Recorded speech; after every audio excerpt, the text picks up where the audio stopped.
It's gone. It's on. Is the webcam really on? Yes. I hope Go not. back. Go back to where you just were. Are you serious? That's so weird. Okay. All right. They would just see, like, I would just turn it to see you guys. They would just be filming you guys. That'll be fun. Oh, you don't add so much character. The context is just good. So section 13.6 is the law of cosines. Again, in my professional opinion, the law of cosines is a lot easier than the law of sines. In my opinion. What?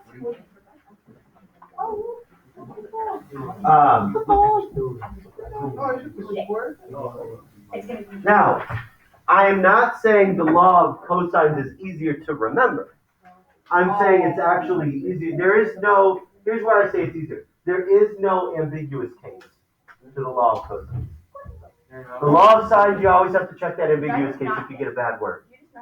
Oh, sorry. It really is. So there is no ambiguous case to the law of cosines. That's what's nice about the law of cosines. In the previous lesson, we learned the law of sines, right? However, law of sines only worked for a given set of information. It only worked for angle, side, angle, side, angle, and then your angle, side, a bad word, right? You have to check the ambiguous case. Law of cosines works for a different set of information, a different set of givens. The side, or the side, angle, side. Whether you have two sides and an angle, two sides and an included angle. Notice not included angle would be a bad word. Two sides and an included angle, or all three sides. Okay. Now, I'm going to show you how to derive the law of cosines. It walks through doing the law of cosines with this diagram. I'm just going to do it from scratch because I think it might be a little hard to follow that diagram. So you can follow along up here. It's going to be very similar to what's done there. I'm going to use the exact same labels and everything. Here's A, B, C. Here's our triangle. This is little a, C, little b. Okay. So what we can find, how do we find the law of sines? How do we derive the law of sines? Well, we drop down a height, right? We drop down a height from my top angle. So let's do that exact same thing. Now, the law of cosines needs the adjacent side, right? Cosine needs the adjacent side of a right triangle because cosine is adjacent over hypotenuse.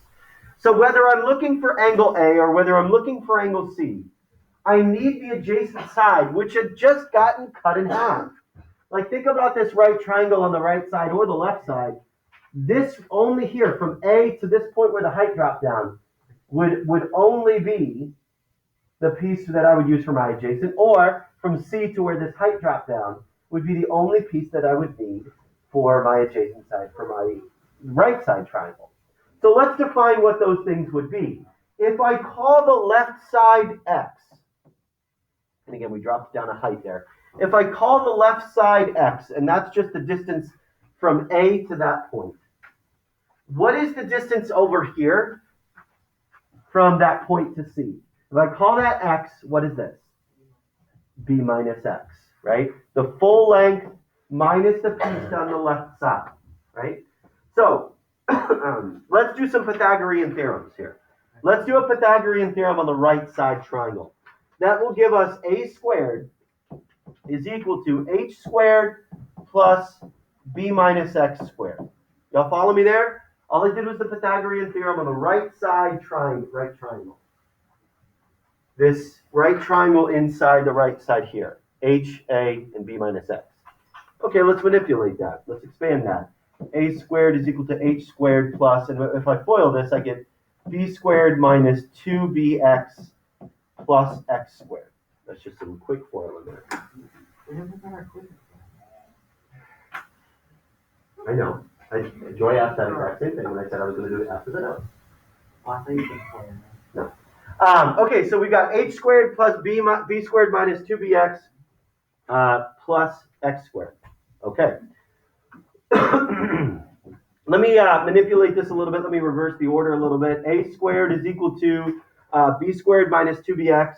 I'm going to make it look exactly the same as what you have on your papers. B squared minus 2bx plus x squared plus h squared. Now, my goal in the law of cosines is to remove all of the pieces that I've added in. In the end, I only want things to be in reference to A, B, and C. Okay, so that means all the x's and the h's that I've created have to go away. All of the x's and the h's have to go away. So this piece here, how do I make this piece go away? X squared plus h squared. Well, there's something that I could write equivalently for x squared plus h squared. Isn't c squared, in this red right triangle here, isn't c squared equal to x squared plus h squared? Look at the Pythagorean theorem on the left side. C squared is equal to x squared plus h squared. So I can substitute in a squared is equal to b squared minus 2bx plus c squared. Right? Because c squared is x squared plus h squared. So I only have one more x to get out. Okay, if I want to remove x, think about the cosine of angle A. What is the cosine of angle A in this red triangle? Adjacent over hypotenuse. X over C. Which means that I can manipulate that to say C cosine A is x. And there I can plug in c cosine A for x. Substituting in, a squared is equal to b squared minus 2b c cosine A plus c squared. And with a little manipulation, we can make this a little bit easier for us to remember. A squared is equal to b squared plus c squared, just bringing the c squared out in front, minus 2bc cosine A. And that's the law of cosines. A squared is equal to b squared plus c squared minus 2bc cosine A. Think about what you have in that. Think about what you have in the law of cosines. Now this could be transferred to any of the sides. You could start with a squared, you could start with b squared, you could start with c squared. It doesn't matter. But if you change what you start with, you have to change what you end with. Take a look.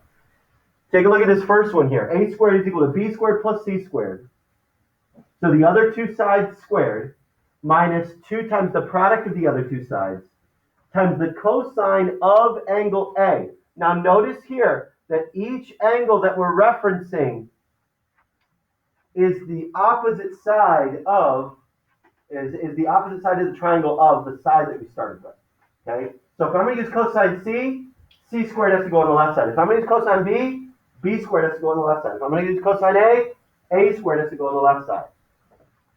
So again, it's the two other sides squared minus the product of the two sides times the cosine of the opposite angle. Okay? A squared is equal to b squared plus c squared. That's really easy to remember because that's just like Pythagorean.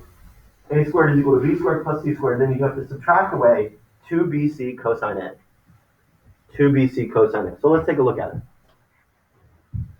Use the given measurements to solve triangle ABC. Round to the nearest 10th. Round to the nearest 10th. So I've got side A, side B, excuse me, and angle C. Let's draw our triangle out. It doesn't really have to match the diagram. I always end up just drawing like an equilateral triangle. So side A, let's make this angle A. So side A is 8. Let's put angle B up here. I don't know. So this is 5, and this is angle C is 32.2. So that means this is side C. Now, what information are we given? We're given a side, an angle, and a side. Do you notice that there's no possible way to use law of sines? Law of sines is not an option for this. What are you going to do? Sine B? Sine B over 5 is equal to sine 32.2 over C. You got two variables. You can't do that. Sine A over 8 is equal to sine 32.2. Nope, you got two variables. You can't do that. See, with side angle side, sines is not an option. So you're forced into doing the law of cosines.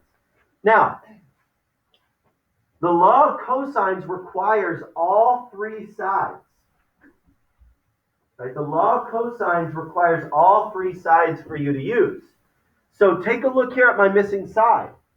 Am I given the angle across from my missing side? Yes. See, and that's the relationship where I'm going to say, okay, the side that I'm trying to find, I have to have the angle across from it so I can use the cosine of that angle.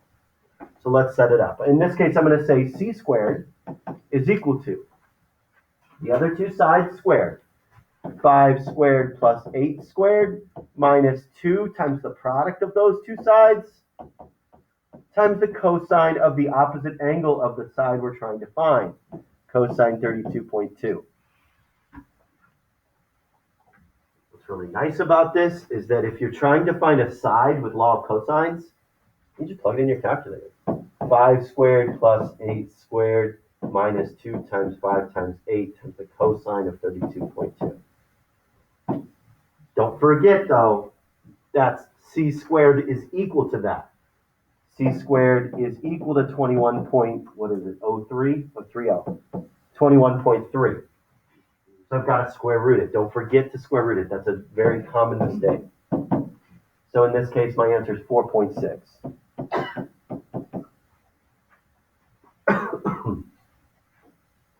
Okay, so now my side length is 4.6. My side C is 4.6. The only two other pieces of information I need are angle A and angle B. Okay, now I can use the law of sines. And yes, I do want to jump to the law of sines because I want to find, it's hard to find an angle using the law of cosines, and you'll see how here in a minute in the back.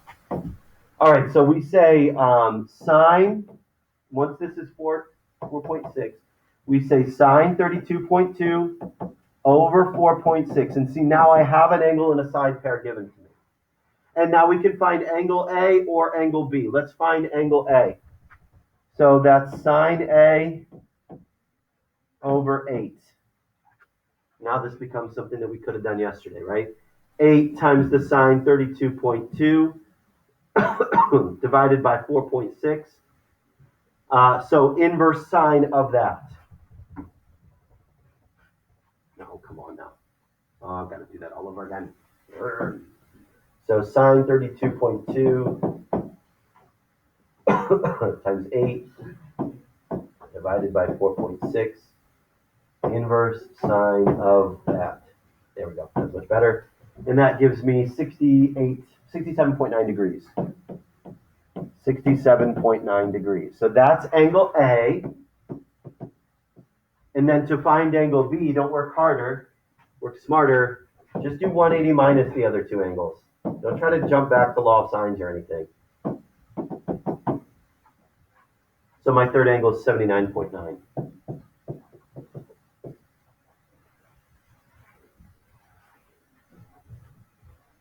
Questions about that? Okay.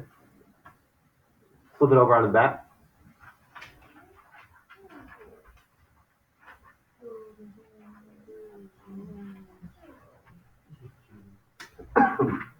So, am I given any angles here? No. I'm only given side lengths, right? So, I'm forced into using. I want to take a look and see what the order that the book does. The only thing I can use is the law of cosines. Notice that I cannot use the law of sines. Let me show you how here. Let's see the order that they do. Just curious. Oh, please. 6, 7, 8.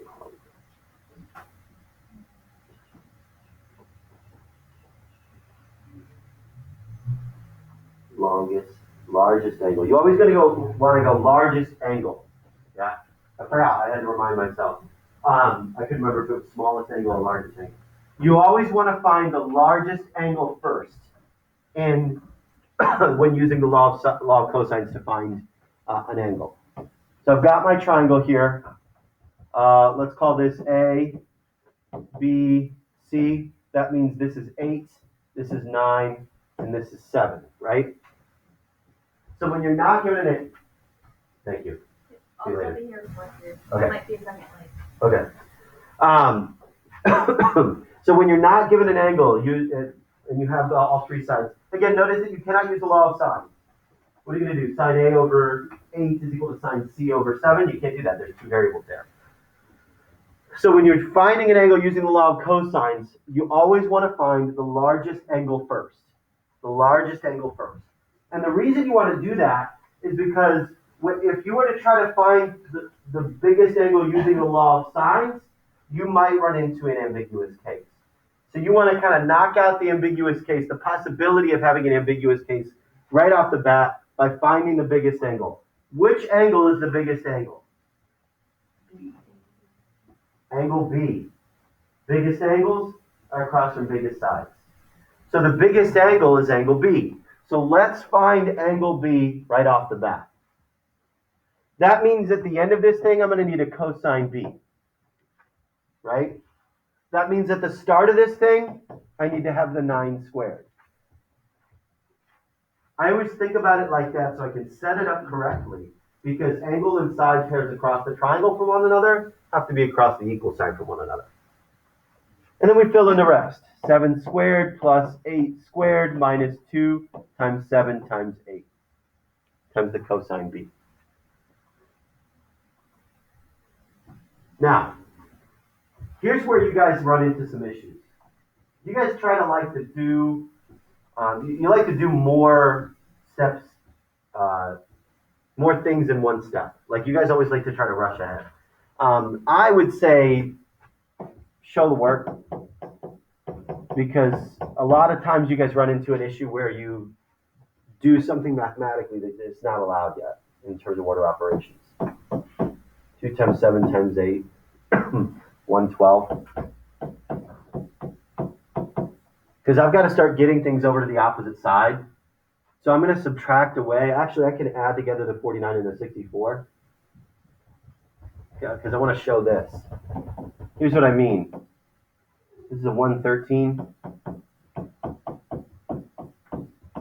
Can I combine? Can I make that 1 cosine B?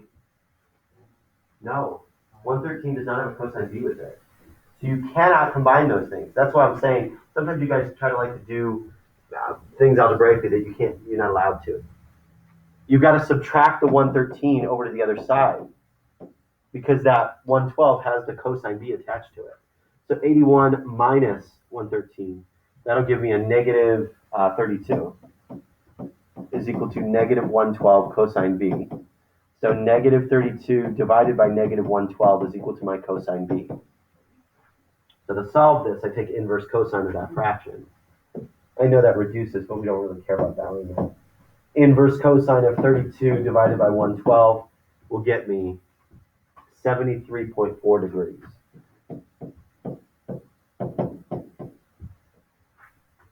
And now I find the other two angles. Angle B is 73.4 degrees. And now we need to find the other two angles. Let's go angle A, then angle C. At this point, I can choose to go angle C, then angle A, or angle A, then angle C. It doesn't really matter. So we jump to law of sines to do so. Because again, wouldn't you guys agree that it's kind of labor intensive to find an angle given the law of cosines? So let's jump to law of sines and do that. So this is 73.4 because now I have an angle and a side pair across from one another. Sine 73.4 over 9 is equal to sine A over 8. Now we cross multiply and divide. 8 sine 73.4 divided by 9, inverse sine of that. 58.4 degrees. Now we take 180 minus. 180 minus 73.4 minus 58.4. 48.2.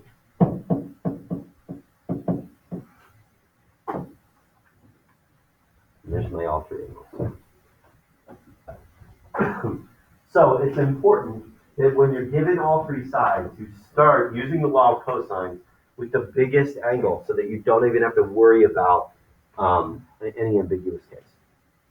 Let's do the last problem. If a hiker travels an average speed of 2.5 miles per hour, how long will it take him to travel from the cave to the waterfall in this diagram? Round to the nearest tenth of an hour. I don't know why you couldn't do minutes, but oh well. Because they're weird. So it's asking if I want to travel from the cave to the waterfall. So this is the distance that I want to travel, right? Let's find that distance. Let's find that distance. Because if I find that distance, I have the speed that they went.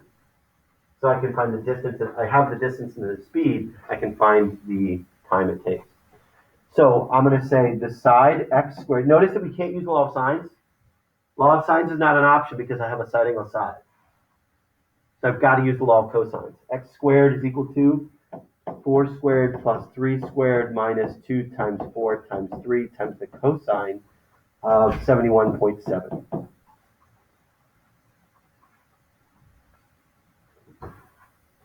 Love finding a side with the law of cosines. Just plug it in your calculator. 4 squared plus 3 squared minus 2 times 4 times 3 times the cosine of 71.7. And that gives me 17.46. I square root that. Don't forget to square root it. 4.2. X is 4.2 miles.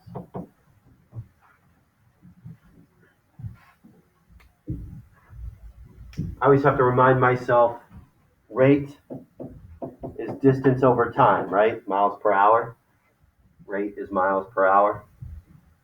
So I know the rate is 2.5. The distance is 4.2. I'm looking for the time.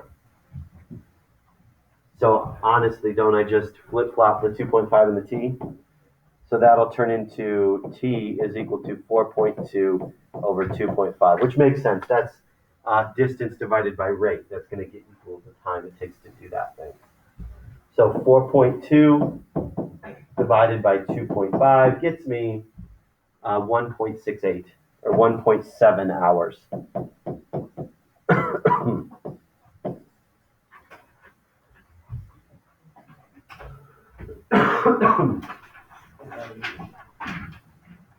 Questions about that?